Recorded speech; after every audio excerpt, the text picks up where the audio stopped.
L'argent, c'est le nerf de la guerre, dit-on. Dans cette 5e vidéo sur la série Comment devenir une personne avisée, je vais parler de ce que Jésus nous recommande à propos de l'argent pour justement devenir une personne avisée, comme on l'a vu dans les précédentes vidéos. Et la question qui me vient en tête à propos de ce thème est la suivante. Doit-on opposer Dieu et l'argent ? Parce que c'est ce que Jésus semble faire quand il nous dit que nous ne pouvons pas servir Dieu d'une part et l'argent d'autre part.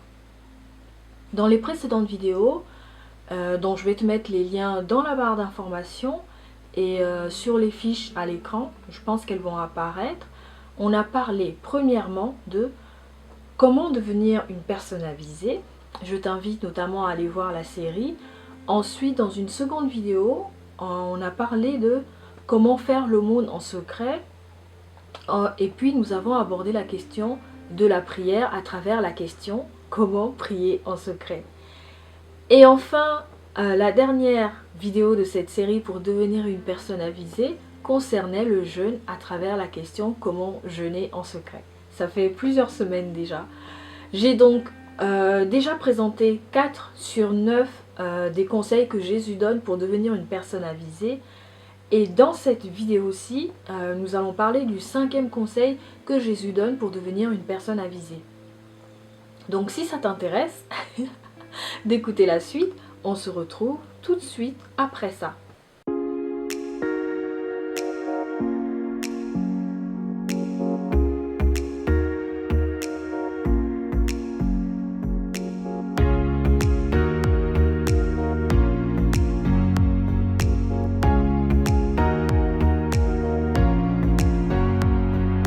Hello, bienvenue dans cette vidéo. Je suis Grace No, une chrétienne ordinaire mais extraordinaire par la grâce de Dieu. Et je suis l'auteur du blog kerygmachristos.com qui est en lien avec cette chaîne YouTube. Ça, je pense que tu le sais déjà. Ainsi que les autres plateformes, notamment Instagram où tu peux me retrouver. Kerygma Christus, c'est un univers éclectique à l'image de son auteur où nous parlons de divers sujets, foi, spiritualité, développement intégral, relations humaines, célibat, style de vie chrétien ou lifestyle chrétien. Donc c'est un univers d'inspiration chrétienne évidemment, tourné vers le Christ afin de le proclamer dans tous les aspects de notre vie en vivant ce qu'on appelle le kérygme, d'où le nom Kerygma Christus. Le kérygme, c'est la proclamation. Il désigne le contenu essentiel de la foi en Jésus-Christ, annoncée et transmise aux non-croyants par les premiers chrétiens dans cette seule et unique phrase « Jésus Messie est Seigneur et Sauveur ». C'est ce que nous croyons en tout cas en tant que chrétiens. Le kérygme, c'est donc l'attestation de la résurrection de Jésus crucifié, l'annonce du pardon, une invitation à la conversion et à l'attente du retour glorieux du Christ. Sans plus tarder, nous allons passer à la suite. Mais avant, si tu n'es pas encore abonné à cette chaîne, je t'invite à le faire en cliquant sur s'abonner et à activer les notifications pour ne rien rater de l'actualité de son contenu. Et si, à tout hasard, tu apprécies ce contenu, n'hésite pas à laisser une appréciation en mettant un pouce bleu vers le haut parce que ça me fait savoir que tu es là et que tu apprécies ce que je propose. Maintenant, entrons dans le vif du sujet. Comment faut-il faire ou que faut-il faire pour ne pas se laisser asservir par l'argent, c'est-à-dire ne pas se laisser priver sa liberté en devenant complètement dépendant de l'argent? C'est la question à laquelle Jésus, lorsqu'il nous explique ce qu'il faut faire pour devenir une personne avisée, c'est-à-dire bâtir sur le roc, répond. Finalement, qu'est-ce que Jésus nous dit à propos de l'argent dans l'évangile de Matthieu, quand on lit l'évangile et quand on prend connaissance de ces différents conseils? Il nous dit « Nul ne peut servir deux maîtres, ou il haïra l'un et aimera l'autre, ou il s'attachera à l'un et méprisera l'autre. Vous ne pouvez servir Dieu et l'argent. » Je reprends, c'est dans l'évangile de Matthieu. « Nul ne peut servir deux maîtres, ou il haïra l'un et aimera l'autre, ou il s'attachera à l'un et méprisera l'autre. Vous ne pouvez servir Dieu et l'argent. Donc, à la première lecture, ce qu'on note déjà d'intéressant, c'est que le terme argent est écrit avec un A majuscule. Je ne sais pas si vous avez déjà fait attention, comme pour marquer le fait que l'argent est un Dieu, qu'on peut choisir de servir ou pas. Donc d'une certaine manière, Jésus est en train de mettre l'argent au même niveau que Dieu pour tous ceux en tout cas qui choisissent de le servir. Si ce n'est pas ton cas, donc l'argent n'est pas ton Dieu. J'insiste sur la notion de choix parce que c'est un choix qui s'offre à nous, Dieu ou l'argent.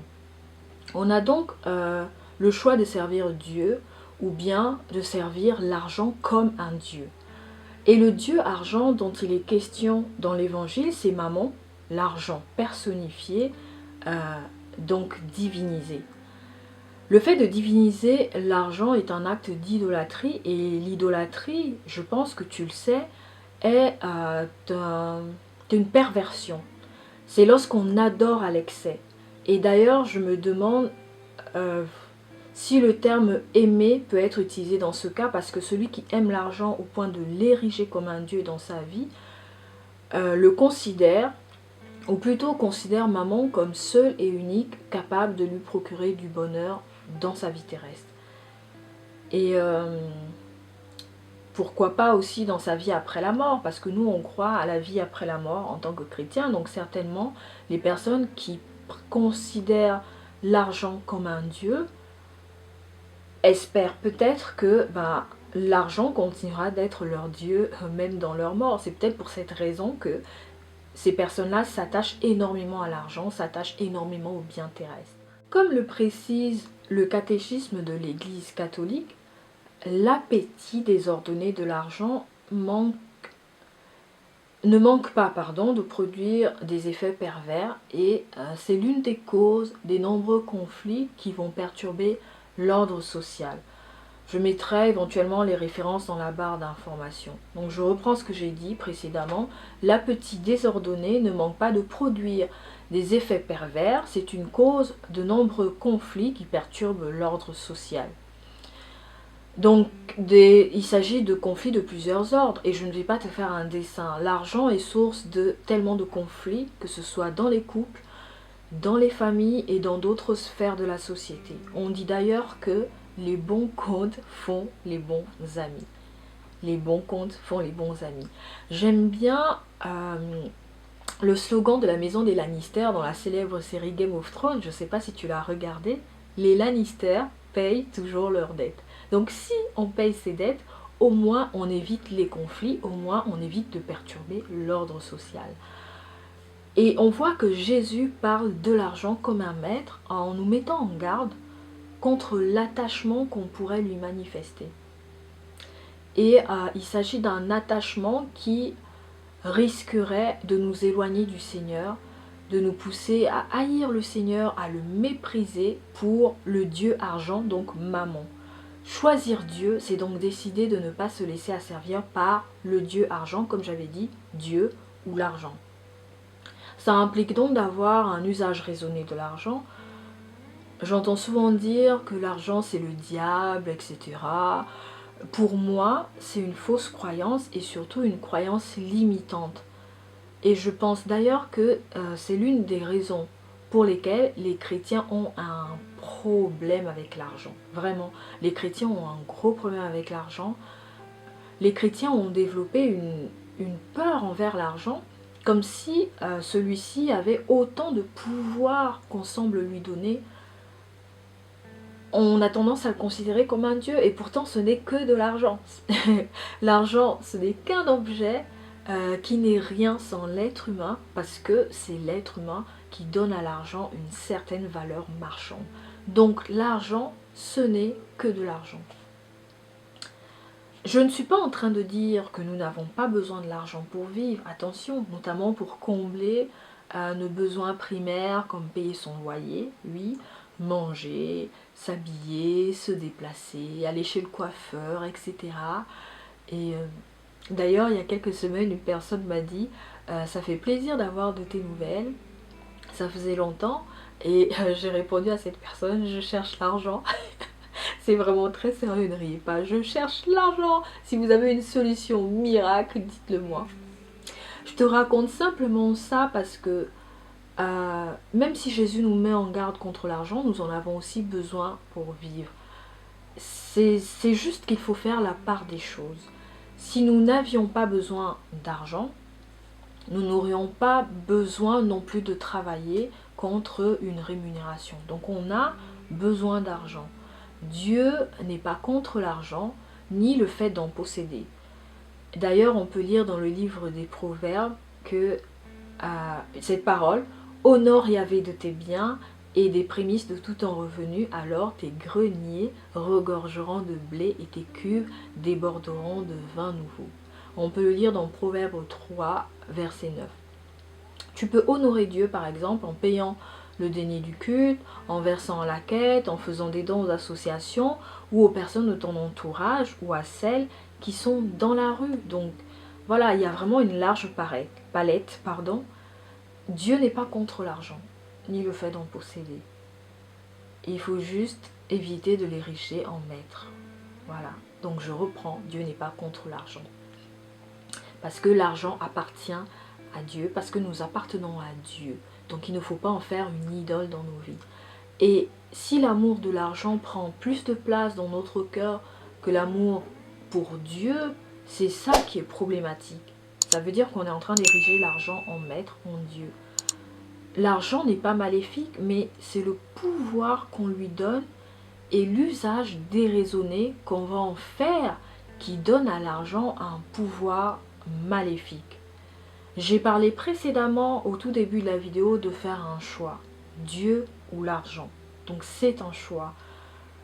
Il ne faut pas qu'il devienne une idole et qu'il prenne l'argent, la place de Dieu, comme le veau d'or en Égypte. Je ne sais pas si tu connais la référence, mais dans le livre de l'Exode, au chapitre 32, je vais faire comme si je n'avais pas révisé avant, alors que Moïse tarde à revenir de la montagne, le peuple se rassemble pour demander à Aaron de lui faire un dieu. Et dans cette demande, le peuple en fait manifeste un manque de confiance envers Moïse et envers Dieu, et il va choisir d'ériger un veau d'or dans le désert pour que le veau d'or devienne en fait son dieu, donc le dieu du peuple. En faisant ça, le peuple d'Égypte fait preuve d'arrogance parce qu'il pense qu'en érigeant un veau d'or, ils possèdent Dieu. Alors qu'ils placent en fait leur confiance dans un objet qui a été fabriqué à partir de leurs boucles. Voilà, ils avaient des boucles en or, donc ils ont choisi de fabriquer un veau d'or. Ils lui ont offert des holocaustes, c'est-à-dire des sacrifices où on sacrifie un animal qui est consumé par le feu. On parle d'holocauste. À partir de là, la question que j'ai envie de poser, suite à ce que je viens d'expliquer, c'est quelle est la place que toi tu donnes à l'argent dans ta vie? Je t'invite vraiment à réfléchir à cette question un peu plus sérieusement parce qu'on a tendance à vivre sans réellement penser à l'usage qu'on fait de l'argent, à la manière dont on va utiliser notre argent, à la manière dont on va affecter notre argent, comment est-ce qu'on va le dépenser, etc. Quand tu vas réfléchir, ou si tu réfléchis sérieusement à l'usage que tu fais de ton argent, et si tu te rends compte que tu places plus ta confiance dans l'argent qu'en Dieu, c'est qu'en fait tu as choisi de servir le Dieu argent et non le Dieu fait homme en la personne de Jésus. Dans ce cas, si tu es chrétien ou chrétienne, je t'exhorte sincèrement à revoir ton attitude envers l'argent pour pouvoir te réajuster sous le regard du Seigneur. Nos vies appartiennent au Seigneur et non à l'argent. Et ça, il faut vraiment qu'on l'intègre. Et renier Dieu pour servir Mammon, donc le Dieu argent, peut déclencher la colère de Dieu. Mais heureusement, nous avons un avocat auprès du Père qui est Jésus. Il a déjà payé le prix. Tout comme Moïse a plaidé la cause du peuple dans le désert pour apaiser la colère de Dieu, parce que oui, Dieu était en colère que le peuple érige un veau d'or comme Dieu. Donc Moïse s'est fait l'avocat du peuple et Jésus aussi se fait notre avocat auprès du Père. Quand on prend conscience de son mauvais comportement envers l'argent, on doit pouvoir se réajuster et demander au Seigneur de nous aider à considérer l'argent pour ce qu'il est vraiment, un objet. Je l'ai dit précédemment, ce n'est qu'un objet, ce n'est qu'une feuille. Et dans ce cas, comment faut-il faire pour ne pas se laisser asservir par l'argent? Ou plutôt, quelles sont les stratégies qu'on peut mettre en place pour ne pas perdre la tête quand on a de l'argent? Parce qu'il y a des personnes qui perdent souvent la tête quand elles ont de l'argent. À mon sens, il faudrait premièrement commencer par analyser son rapport à l'argent, parce que l'image qu'on a de l'argent est personnelle et dépend de plusieurs facteurs. Généralement, nos croyances sur l'argent proviennent du contexte familial dont on est issu et du cadre social qui nous a façonnés en tant que personne. Vous avez par exemple des personnes qui vont avoir tendance à accumuler parce qu'elles ont manqué de certaines choses dans leur enfance. C'est un usage déraisonné, d'accord, des biens dont on dispose parce qu'on pourrait partager. Ça ne sert à rien d'accumuler des tas de choses qui au final ne servent à rien. Donc le contexte familial qui nous a façonnés, faire attention à ça, analyser le contexte, essayer de le comprendre et essayer d'en guérir. Soit on a peur d'être confronté au monde matériel, donc on va se réfugier dans la spiritualité et dire que l'argent, ce n'est pas seulement ce qui compte, parce qu'il ne faut justement pas en faire une idole. Ça aussi, c'est des extrémistes qui vont donner le sentiment qu'en fait on n'a pas besoin d'argent, que l'argent ne sert à rien, que de toute façon c'est une idole, etc. J'ai dit précédemment qu'on a besoin d'argent. On a besoin d'argent pour manger, pour payer notre loyer, simplement pour vivre. Mais vous allez avoir des personnes qui vont se cacher derrière le fait que l'argent c'est une idole, donc il ne faut pas, on n'en a pas besoin pour vivre, et qui vont vivre misérablement. C'est vraiment un choix, ces personnes-là vont vivre misérablement, et ça c'est pas normal. Donc on a les personnes qui se réfugient dans la spiritualité et qui accusent l'argent de tous les maux, en disant qu'il ne faut pas faire de l'argent une idole. Soit on va développer la peur du manque d'argent ou de l'abandon. Et dans ce cas, on va se réfugier dans l'argent comme quelque chose qui est capable de nous combler de toutes nos peurs. Voilà, l'argent peut aussi devenir une armure dont on va se servir pour se protéger de soi-même et du monde qui nous entoure. Il peut aussi devenir une arme pour asservir, manipuler, dominer, contrôler, critiquer ceux qui en ont, etc. Donc, ce n'est pas la faute des riches, il faut arrêter d'en vouloir aux riches.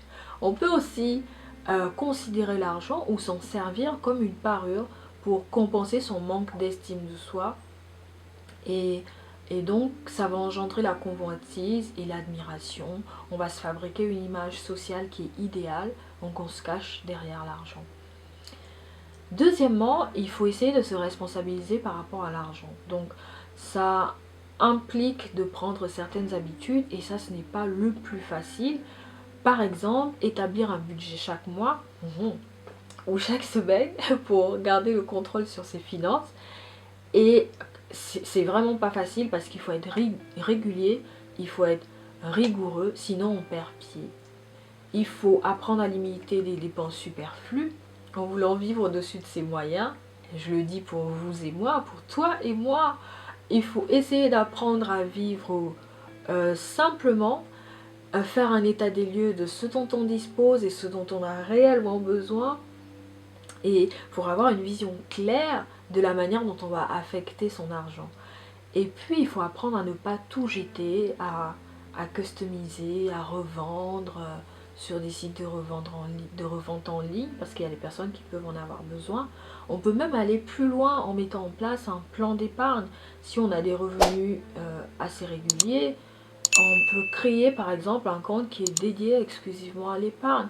Bref, il y a tellement de possibilités qu'on peut mettre en place sans avoir à diaboliser l'argent, ni à le diviniser, ni à le considérer comme un démon, voilà. Donc j'espère vraiment que cette vidéo va t'aider à t'interroger sur ton rapport à l'argent et, et à entrevoir le fait qu'il ne faut pas se laisser asservir par l'argent si on veut devenir une personne avisée. Et comme je le disais dans la première vidéo notamment de cette série, devenir une personne avisée planifie avant d'agir. Donc soit celui ou celle qui planifie ses finances pour ne pas donner à l'argent plus de pouvoir qu'il en a. Parce que, comme je l'ai dit aussi, ce n'est qu'un bout de papier, ce n'est qu'un objet. Et c'est ainsi que s'achève cette vidéo. Merci de m'avoir suivi, merci pour tes encouragements. Si tu arrives sur la chaîne, je te souhaite la bienvenue. Si tu penses que cette vidéo peut édifier d'autres personnes, n'hésite pas à partager. Et n'oublie pas bien sûr de t'abonner et de laisser une appréciation. Et si tu souhaites échanger, eh bien laisse-moi un commentaire ou bien tu peux aussi me faire un mail et je prendrai plaisir à y répondre. Donc, dans les commentaires, on échange avec bienveillance et respect. J'y tiens absolument parce qu'il y a un peu n'importe quoi sur internet. Donc j'ai envie qu'on échange avec respect. Et moi je te dis à très bientôt. Tu peux aussi me retrouver sur mon Instagram personnel parce que c'est là que je suis plus ou moins le plus active. À bientôt dans d'autres vidéos ou peut-être un autre article, même si mon blog est quasiment mort, pas encore enterré. Au revoir.